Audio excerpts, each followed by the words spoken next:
Mustang est un film dramatique germano-franco-turc réalisé en 2015 par Deniz Gamze-Erguven. Présenté à la quinzaine des réalisateurs 2015 du Festival de Cannes, le film reçoit 4 Césars en 2016, dont meilleur scénario original, meilleur montage, meilleure musique et meilleur premier film. Mustang est l'histoire de 5 sœurs âgées de 11 à 17 ans, condamnées à vivre sous l'autorité de leur grand-mère et de ses traditions. C'est à travers Lale, la plus jeune des sœurs, que le spectateur voit étape par étape les espoirs d'émancipation freinés par la rigidité des dogmes de plus en plus conservateurs. La Turquie connaît ces derniers temps un durcissement des conditions de vie des femmes. Être une femme n'est pas chose aisée, être une femme en Turquie encore moins. L'extrait suivant met en évidence 2 manières que les Turcs ont de réagir face à l'objectisation sexuelle grandissante qu'elles subissent. La scène se situe vers le milieu du film, les 2 sœurs aînées viennent d'être mariées. Le film incite le spectateur à ressentir de l'empathie pour la femme turque, notamment dans cette scène-là, où la caméra est placée en dessous et au centre de la ronde. De plus, la narratrice du film est Lale, une des 5 sœurs. Les mouvements de caméra accompagnent ceux des personnages pour rentrer peu à peu dans leur intimité jusqu'à prendre quasiment part à la scène. Le spectateur est plongé dans les problématiques des femmes turques qu'engendre le patriarcat. Dans Mustang, le sexe est objetisé, à défaut de voir l'acte sexuel, on ne voit que des paires de chaussures, et la femme instrumentalisée.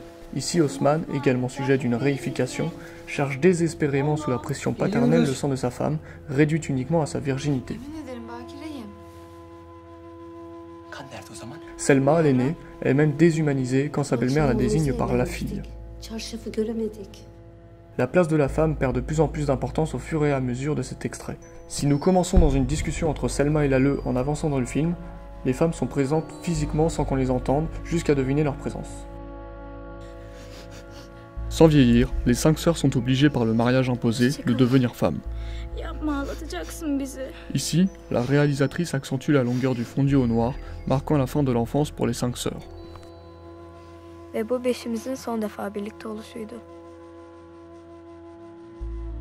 Ce changement est souvent brutal, en atteste la transition cut entre la conversation téléphonique et la scène post-nuptiale.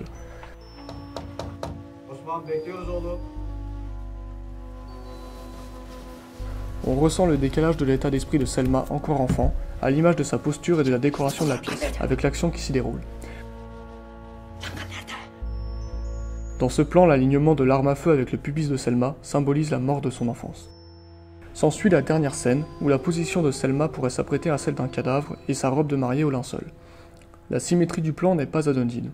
Elle oppose l'enfant, le visage de Selma, à l'adulte, mis en valeur par la lumière, inversant ainsi le sens de lecture occidentale, comme la primauté de la sexualité de Selma sur sa personnalité. Selma est donc enfermée dans son statut de femme. La notion d'enfermement est récurrente dans le film et dans l'extrait. Toujours dans ce plan, on a l'impression que Selma se trouve dans un cercueil, et plus tôt dans l'extrait, Selma et Osman sont enfermés dans leur chambre. Cependant, il y a toujours une volonté de sortir de cet enfermement chez la femme turque. Cette dualité est très visible dans la composition de ce plan. Les 3 sœurs sont littéralement prises entre un puits de lumière symbolisant l'extérieur et la présence encombrante des meubles, donc l'intérieur. L'extrait oppose 2 visions de la femme turque, plus particulièrement 2 manières de réagir face au patriarcat. L'opposition de ces 2 pensées est présente dès la première scène de l'extrait, où Lale essaie de convaincre Selma de prendre la fuite. Très rapprochée des 2 protagonistes, la caméra filme Lale en contre-plongée, mettant ainsi la cadette en position de force, alors qu'en filmant Selma en plongée, la caméra la réduit à son statut d'enfant. La plus aînée des 2 subit les événements et fait preuve de passivité. Selma et la femme turque, de manière générale, se contentent d'attendre les événements, et Selma ne prend la parole que pour dire « je ne sais pas ».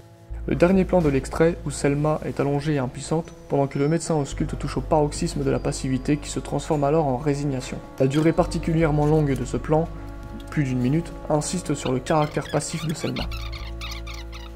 Contrairement à Selma, Lale se déplace souvent et n'hésite pas à prendre la parole, et même des décisions. Éveillée en pleine nuit, on comprend à travers le plan subjectif des 2 livides qu'elle est affectée par le départ de ses 2 grandes sœurs qui marque le début d'une prise de conscience et d'une volonté inébranlable. Lale fait preuve d'une détermination qui s'oppose à la résignation de Selma. La longueur du plan, faisant écho au plan où Selma est allongée chez le gynécologue, marque bien la détermination de Lale à s'enfuir d'un environnement qui la restreint. Si le film nous montre une femme abusée et inconsidérée, une certaine beauté ressort de ces femmes mises en valeur par une lumière servant presque d'auréole dans la scène de la conversation téléphonique. Le cercle de ces 5 sœurs illustre parfaitement cette union et cette complémentarité. La réification de la femme conduit à une uniformisation de ce que la société aimerait qu'elle soit. Or, toutes les femmes sont différentes les unes des autres. C'est ce que rappelle le gynécologue à Selma. Bazen böyle olur. Senin yapın böyle. La femme peut-elle donc s'émanciper toute seule, ou un travail de l'homme sur son rapport à la femme n'est-il pas nécessaire?